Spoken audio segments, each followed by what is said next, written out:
Subscribe now and press the bell icon.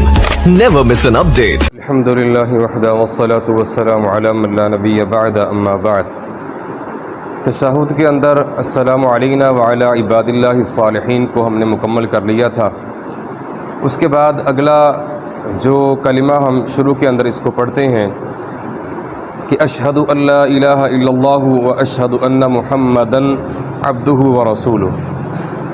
اشہد میں گواہی دیتا ہوں، ان یہ کہ بھی ہوتا ہے اور کہ بھی کہتے ہیں ان کو، لا الہ نہیں ہے کوئی معبود الا مگر اللہ اللہ تعالی۔ میں گواہی دیتا ہوں کہ اللہ کے علاوہ کوئی معبود نہیں۔ الہ معبود یا عبادت کے لائق ایک ہی بات ہے۔ معبود کہہ دیا جائے یا عبادت کے لائق کہہ دیا جائے تو الہ کے اندر یہ ایک ہی بات آتی ہے۔ لا الہ نہیں ہے کوئی معبود الا اللہ مگر اللہ تعالی ہی۔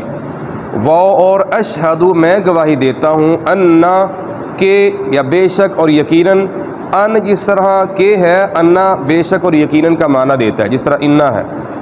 محمد صلی اللہ علیہ وسلم عبدہ اس کے بندے ہیں، اور رسولہ اس کے رسول بھی ہیں، اللہ کے بندے بھی اور اس کے رسول بھی۔ اب اس کے اندر ایک تو یہ مشابہ دور کریں سب سے پہلے کہ ہم جب اشہد ان لا الہ الا اللہ پڑھ رہے ہوتے ہیں، اس کے اندر آگے آتا ہے وحدہ لا شریک لہ۔ یہاں پر وحدہ لا شریک لہ کے الفاظ نہیں ہیں۔ یہ وحدہ لا شریک لہ کے الفاظ یا تو دوسرا کلمہ ہم پڑھ رہے ہوتے ہیں اس کے اندر ہوتے ہیں، یا پھر وضو کے بعد کی جو دعا ہے نا اس کے اندر یہ الفاظ آتے ہیں۔ دو کلمات کا اضافہ ہے، اشہد ان لا الہ الا اللہ وحدہ لا شریک لہ، پھر اس کے بعد ہے واشہد ان محمدن۔ لیکن تشہد کے اندر یہ وحدہ لا شریک لہ کے الفاظ نہیں ہیں، یہاں پر اس کے بغیر ہی اشہد ان لا الہ الا اللہ و اشہد ان محمدن عبدہ و رسولہ کو ہم ادا کرتے ہیں۔ تو اس کے اندر دیکھیے اب تشہد کے اندر بیٹھے ہیں، یہاں پر جب تشہد میں پہنچتے ہیں تو اس مقام پہ آ کے اپنی انگلی کو ہلانا ہوتا ہے، انگلی کو حرکت دینا ہوتا ہے۔ انگلی کے حرکت دینے کے مختلف انداز مختلف احادیث کے اندر آتے ہیں۔ ایک تو یہ ہے کہ اپنے ہاتھوں کو تشہد کے اندر یا تو یہاں پر اپنے رانوں کے اوپر رکھیں یا گھٹنوں کے اوپر بھی لے جائیں تو کوئی حرج والی بات نہیں ہے، یہ دونوں احادیث اس کے اندر آتی ہیں۔ تو دوسرا یہ ہے کہ جب انگلی کو حرکت دینا ہے، احادیث کے اندر آتا ہے کہ نبی علیہ الصلوۃ والسلام جب تشہد کو پڑھا کرتے یحرکھا ویدعو بہا، اپنی انگلی کو حرکت بھی دیتے اور حرکت دینے کے ساتھ دعا کیا کرتے تھے۔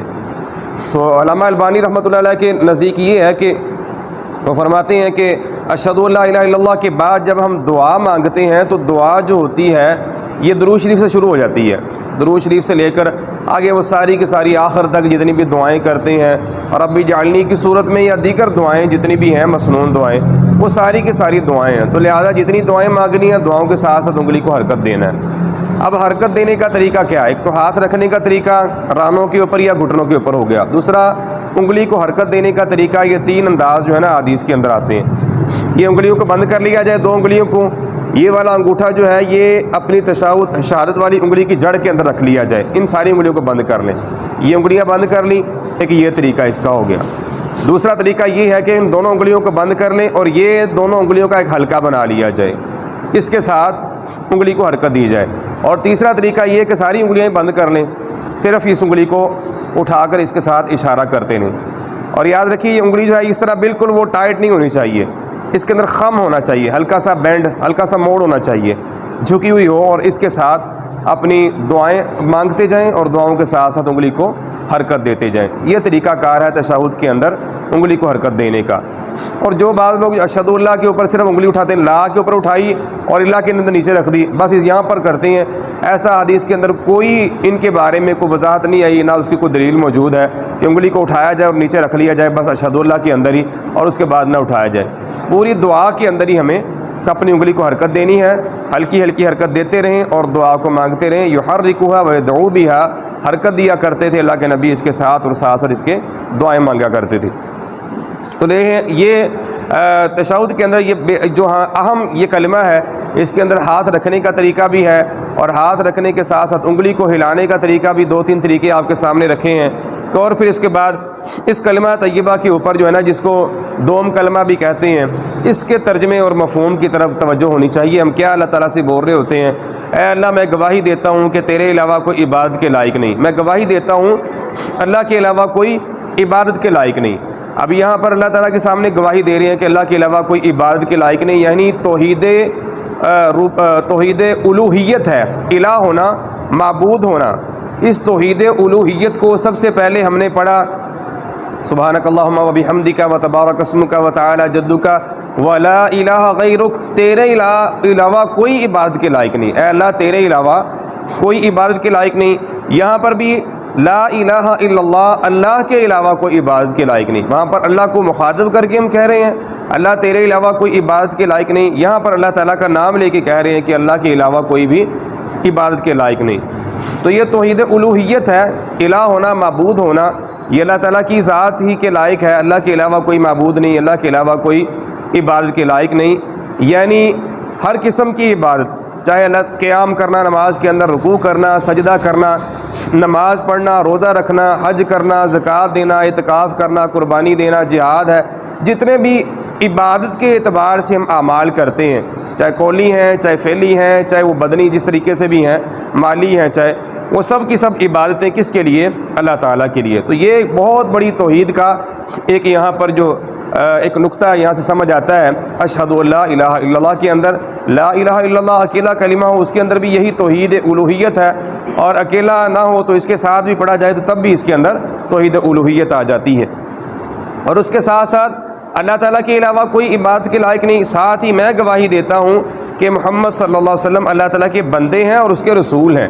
اللہ کے بندے ہونا، اللہ تعالیٰ نے قرآن مجید میں جہاں جہاں پر بندے کا لفظ، عبد کا لفظ استعمال کیا ہے نا، یوں سمجھیے کہ عبد کا لفظ جہاں پر استعمال اپنے مومن بندوں کے لیے کیا ہے یا انبیاء کے لیے کیا ہے، یہ کوئی معمولی لفظ نہیں ہے عبد ہونا۔ جو بندہ اپنے رب کا بندہ بن جائے، اللہ تعالیٰ کا بندہ بن جائے، یوں سمجھو کہ اس نے دنیا کے اندر رہتے ہوئے اللہ تعالیٰ کا قرب حاصل کر لیا اور بہت بڑا اس نے مقام حاصل کر لیا۔ یہ کوئی معمولی مقام نہیں ہے اللہ تعالیٰ کا بندہ ہو جانا۔ کہتے ہیں نا، کسی بھی بندے کی طرف کوئی عہدے دار کو بندہ ہو، یا اسی طریقے سے بہت بڑا کوئی ملک کا وزیر ہو، یا ملک کا کوئی بادشاہ ہو، سلطان ہو، حکومت وقت ہو، تو بندہ کہہ دینا کہ میرا اس کے ساتھ تعلق ہے، میں اس کا غلام ہوں۔ اس کا غلام ہونا، اس کا نوکر ہونا، وہ اپنے آپ کو بہت بڑی سعادت کی بات سمجھ رہا ہوتا ہے۔ جب ایک حکمران وقت کا عام بندہ کہے کہ میں اس کا غلام یا اس کا بندہ ہوں، اور وہ اس کا قرب ہونا اپنے لیے اعزاز کی بات سمجھ رہا ہوتا ہے، تو اللہ تعالیٰ کا بندہ ہونا تو بالاولیٰ بہت بڑے اعزاز کی بات ہے۔ اللہ کا بندہ ہونا تو ویسے ہی بہت بڑے مقام کی بات ہے۔ تو محمد صلی اللہ علیہ وسلم اللہ کے بندے ہیں، اللہ کے بندے۔ سبحان اللہ دی اسرا بعبدہ، 15ویں پارے کی ابتدا کے اندر اللہ نے یہی کہا نا کہ میرا سیر کروائی اپنے بندے کو۔ سبحان اللہ دی، پاک ہے وہ ذات جس نے اسرا سیر کروائی بعبدہ، اپنے بندے کو سیر کروائی۔ تو اللہ کا بندہ ہونا یہ کوئی معمولی عمل نہیں ہے۔ اللہ نے نبی علیہ السلام کو اگر 7ویں آسمانوں سے اوپر کی سیر کروائی ہے، تو وہاں پر بھی اللہ کے پیغمبر کو اللہ تعالیٰ نے کیا بولا ہے کہ اس نے اپنے بندے کو سیر کروائی ہے، جو اس کا بندہ بھی ہے وہ رسول، اور اس کا رسول بھی ہے، بندہ بھی ہے، رسول بھی ہے، بشر بھی ہیں، اور بشر کے ساتھ ساتھ اللہ تعالیٰ کے رسول بھی ہیں۔ اللہ تعالیٰ کے پیغامات کو، آسمانی باتوں کو جس صورت کے اندر بھی نبی علیہ السلام کو وحی کی گئی، چاہے وہ وحی مطلوع ہے، چاہے وہ وحی غیر مطلوع ہے۔ وحی مطلوع اس کو کہتے ہیں جو قرآن مجید کی صورت میں ہے، غیر مطلوع وحی وہ ہوتی ہے جو احادیث کی صورت میں ہے، اور وحی کی کئی شکلیں ہوتی ہیں۔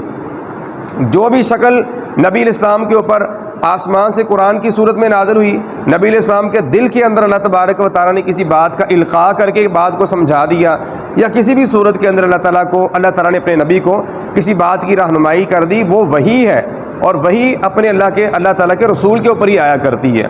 تو نبی علیہ السلام کے بارے میں ہم یہاں پہ گواہی دے رہے ہوتے ہیں کہ یا اللہ، ہم گواہی دیتے ہیں یا میں گواہی دیتا ہوں کہ محمد صلی اللہ علیہ وسلم اللہ تعالیٰ کے بندے بھی ہیں اور اس کے رسول بھی ہیں۔ اللہ تعالیٰ کے احکامات کو، اللہ تعالیٰ کی باتوں کو لوگوں تک پہنچانے کا اہم فریضہ سر انجام دینے والے تھے۔ تو یہ کلمہ طیبہ، اس کے اندر دیکھ لیجئے ہم نے تشہد کے اندر ہاتھ رکھنے کا طریقہ، انگلی ہلانے کا طریقہ، اور ساتھ ساتھ اس کلمے کا ترجمہ بھی پڑھا کہ میں گواہی دیتا ہوں اللہ کے علاوہ کوئی عبادت کے لائق نہیں، عبادت کے لائق ہے تو صرف اور صرف اللہ تعالیٰ کی ذات ہے، اور میں گواہی دیتا ہوں کہ محمد صلی اللہ علیہ وسلم اللہ تعالیٰ کے بندے ہیں اور اس کے رسول بھی ہیں۔ دعا ہے اللہ تعالیٰ ہمیں دین اسلام کا صحیح فہم عطا فرمائے۔ وما علیہ الا البلاغ المبین۔